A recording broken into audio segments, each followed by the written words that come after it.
بسم اللہ الرحمن الرحیم۔ السلام علیکم۔ سیدنا حسن بصری رحمۃ اللہ علیہ فرماتے ہیں، میں ایک متقی و پرہیزگار شخص کے جنازے میں شریک ہوا۔ اسے بصرہ کے قبرستان میں دفن کیا گیا۔ تدفین کے بعد لوگ اپنے اپنے گھروں کی طرف چلے گئے اور میں قریبی جنگل کی طرف چلا گیا۔ وہاں اللہ کی قدرت میں غور و فکر کرتا رہا۔ ایک جگہ بہت گھنے درخت تھے۔ میں نے جب بغور دیکھا تو ان درختوں کے پیچھے ایک غار نظر آیا۔ میں نے اپنے دل میں کہا، شاید یہ غار ڈاکو اور لٹیرے کی عامہ جگہ ہے۔ جب میں اس غار کے قریب گیا تو دیکھا وہاں نورانی چہرے والا ایک حسین و جمیل نوجوان اون کا جبہ پہنے بڑے خشوع و خضوع سے نماز پڑھ رہا تھا۔ میں اس کے قریب جا کر بیٹھ گیا۔ اس نوجوان نے رکوع و سجود کے بعد سلام پھیرا اور میری جانب متوجہ ہوا۔ میں نے سلام کیا، اس نے جواب دیا۔ میں نے اس سے پوچھا، اے میرے بھائی، آپ کہاں کے رہنے والے ہیں؟ اس نے کہا، میں ملک شام کا رہائشی ہوں۔ میں نے پوچھا، آپ شام سے بصرہ کس مقصد کے لیے آئے ہیں؟ اس نے جواب دیا، میں نے سنا تھا کہ بصرہ اور اس کے قریبی علاقوں میں عابدین، زاہدین اور علماء کرام بہت زیادہ ہے۔ چنانچہ میں شام سے بصرہ چلا آیا تاکہ ان اولیاء کرام سے اکتساب فیض کر سکوں اور ان سے علم و عمل سیکھوں۔ میں نے اس سے پوچھا، اے بندہ خدا عز و جل، تمہارے کھانے پینے کا انتظام کس طرح ہوتا ہے؟ یہاں جنگل میں تمہیں کھانا کیسے میسر آتا ہوگا؟ اس نے جواب دیا، جب بھوک لگتی ہے تو درختوں کے پتے کھا لیتا ہوں، اور جب پیاس محسوس ہوتی ہے تو جنگل میں موجود تالابوں سے پانی پی لیتا ہوں۔ میں نے کہا، اے نوجوان، میری خواہش ہے کہ میں تمہیں عمدہ آٹے کی 2 روٹیاں پیش کر دوں تاکہ تم انہیں کھا کر عبادت پر قوت حاصل کر سکو۔ تو وہ نوجوان کہنے لگا، ایسی باتیں چھوڑو، میں نے کئی سالوں سے کھانا نہیں کھایا، پتے کھا کر ہی گزارا کر رہا ہوں۔ میں نے کہا، اے میرے بھائی، اگر تم ہمارے کھانے کو قبول کر لو گے تو ہماری خوش قسمتی ہوگی۔ تم ہماری طرف سے کچھ نہ کچھ قبول کر لو تاکہ ہمیں برکتیں حاصل ہو۔ وہ نوجوان بولا، اچھا، اگر تم بضد ہو تو جاؤ کہ بغیر چھنے آٹے کی 2 روٹیاں لے آؤ اور سالن کی جگہ نمک لانا۔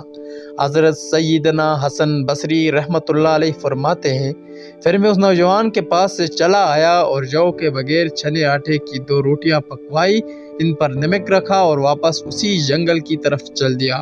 جب میں غار کے قریب پہنچا تو وہاں کا منظر دیکھ کر میں بہت حیران ہوا۔ میں نے دیکھا کہ وہاں ایک خونخوار شیر غار کے دہانے پر بیٹھا ہوا ہے۔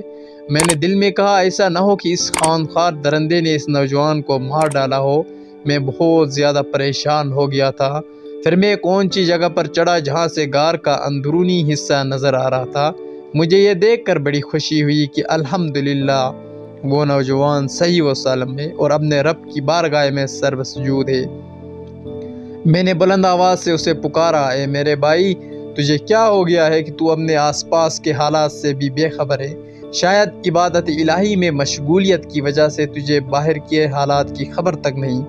میری آواز سن کر اس نوجوان نے نماز میں تخفیف کی اور سلام پھیرنے کے بعد کہنے لگا، اے اللہ کے بندے، تم نے ایسی کیا چیز دیکھ لی جس کی وجہ سے تم اتنے پریشان ہو رہے ہو؟ تو میں نے کہا، وہ دیکھو، غار کے دہانے پر ایک خونخوار شیر گات لگائے بیٹھا ہے اور ایسا لگتا ہے وہ ابھی حملہ کر دے گا۔ اس نے مجھے مخاطب کرتے ہوئے کہا، اے خدا کے بندے، اگر تو اس ذات سے ڈرتا ہے جس نے اس شیر کو پیدا کیا ہے تو یہ تیرے لیے بہت بہتر تھا۔ پھر اس نوجوان نے شیر کی طرف توجہ کی اور کہا، اے درندے، بے شک تو اللہ کے کتوں میں سے ایک کتا ہے۔ اگر تجھے بارگاہ خداوندی سے حکم ملا ہے تو مجھے کوئی نقصان پہنچائے تو پھر میں تجھے روکنے کی قدرت نہیں رکھتا، اور اگر تجھے اللہ رب العزت کی طرف سے حکم نہیں ملا تو پھر مجھے تیرا کوئی خوف نہیں۔ پھر تیری بہتری اسی میں ہے کہ تو یہاں سے چلا جا۔ تو خواہ مخواہ میری اور میرے بھائی کی ملاقات میں حائل ہو رہا ہے۔ ابھی اس نیک خصلت نوجوان نے اپنی بات مکمل بھی نہ کی تھی کہ وہ شیر دہاڑنے لگا اور دم ہلاتا وہاں سے اس طرح بھاگا جیسے اسے اپنا کوئی شکار نظر آ گیا ہو۔ جب شیر وہاں سے چلا گیا تو میں اس نوجوان کے پاس آیا اور یہ کہتے ہوئے 2 روٹیاں اس کے سامنے رکھ دی کہ اے میرے دوست، جو چیز تو نے طلب کی تھی وہ حاضر ہے۔ اس نے روٹیاں لی اور انہیں حسرت بری نگاہوں سے دیکھنے لگا۔ پھر وہ رونے لگا، روتے روتے اس کی ہچکیاں بند گئی۔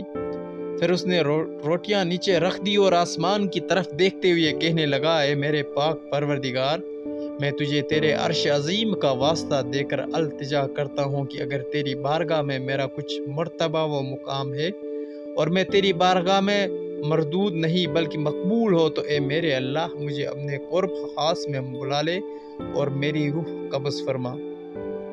حضرت سیدنا حسن بصری رحمۃ اللہ علیہ فرماتے ہیں، اب اس نوجوان نے یہ دعا مکمل ہی کی تھی کہ فوراً اس کے روح اس دنیاوی زندگی کی قید سے آزاد ہو کر عالم بالا کی طرف پرواز کر گئی۔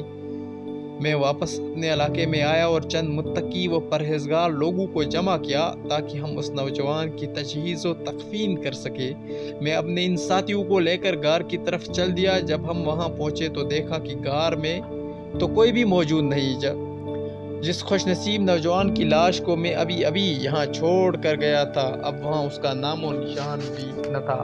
میں بہت حیران و پریشان تھا کہ آخر اس کی لاش کہاں غائب ہو گئی۔ اچانک مجھے ایک غیبی آواز سنائی دی۔ کوئی کہنے والا کہہ رہا تھا، اے ابو سعد، یہ حضرت سیدنا حسن بصری رحمۃ اللہ کی کنیت تھی۔ اپنے رفقا سے کہو کہ وہ واپس چلے جائے، اب اس نوجوان کی لاش کبھی نہیں ملے گی کیونکہ اس کی لاش کو یہاں سے اٹھا لیا گیا ہے۔ معزز خواتین و حضرات، ارشاد باری تعالیٰ ہے کہ وہ اللہ کے ساتھ کسی اور اللہ کو نہیں پکارتے، نہیں اللہ کی حرام کی ہوئی کسی جان کو نہ حق قتل کرتے ہیں اور نہ زنا کرتے ہیں، اور جو شخص ایسا کام کرے گا ان کی سزا پا کے رہے گا۔ قیامت کے دن اس کا عذاب دگنا کر دیا جائے گا اور ذلیل ہو کر اس میں ہمیشہ کے لیے پڑا رہے گا، سوائے ان لوگوں کے جو توبہ کرے اور ایمان لائے اور نیک کام کرے۔ ایسے لوگوں کے گناہوں کو اللہ تعالیٰ نیکیوں سے بدل دیتا ہے۔ امید ہے ناظرین آپ کو ویڈیو پسند آئی ہوگی۔ اس طرح کی مزید اسلامک ویڈیوز دیکھنے کے لیے ہمارے channel Astore Camry T V کو سبسکرائب کرے اور ویڈیو پسند آئے تو شیئر کرے۔ اللہ حافظ۔